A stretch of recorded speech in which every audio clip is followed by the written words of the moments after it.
Hey everybody, Claire here, and today I am so excited to be sitting down and chatting with you about one of my favorite things in the world, which is vintage cookbooks. I'm sure you've heard me mention it several times in sort of my YouTube channel, but I love vintage cookbooks. I actually collect them and I get a ton of inspiration from them as well.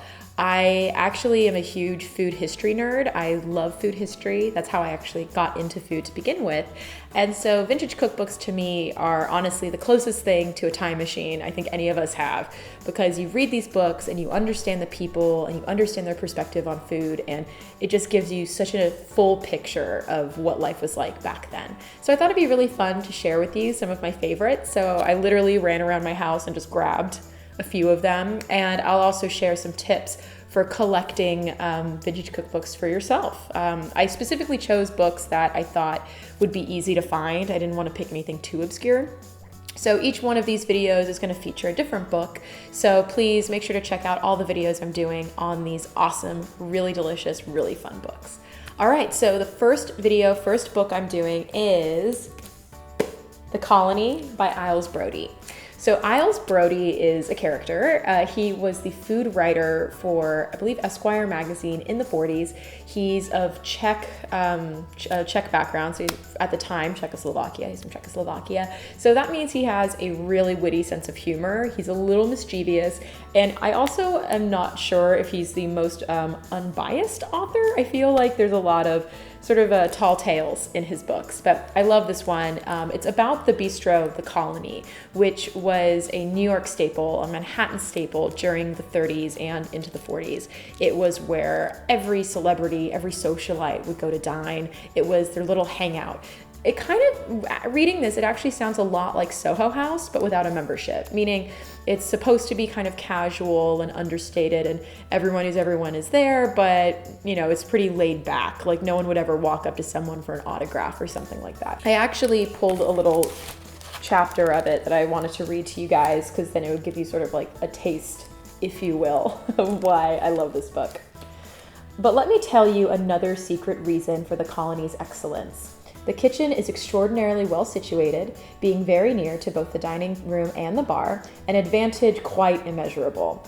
The food is brought to you quickly, it is still hot when it gets to your table, and the waiters do not tire in the process. Most restaurant kitchens are placed far from the dining rooms, often being downstairs, and the waiters have to take innumerable steps up and down with the dishes.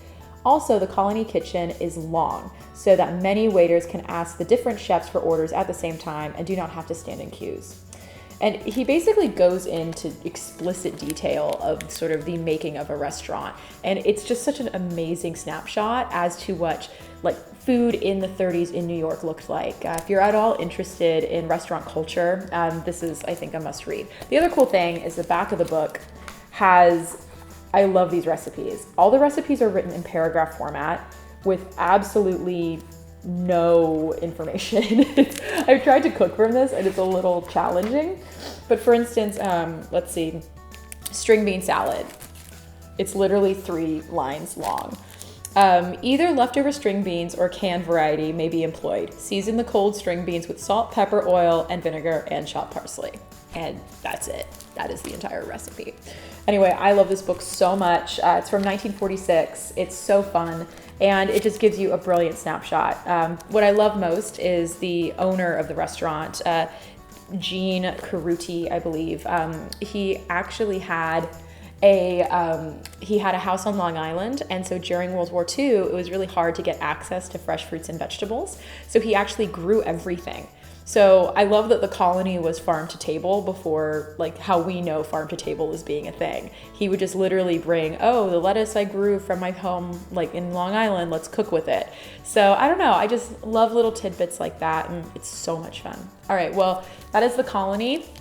It is one of my favorites. I love Isles Brody. He also wrote a really fabulous book called On the Tip of My Tongue, which is all about how he became a food writer. So once again, can't quite tell if it's mostly myth or not, but it's definitely a good read. The place that you can find books like this are my favorite vintage cookbook store in the world is Bonnie Slotnick's in New York.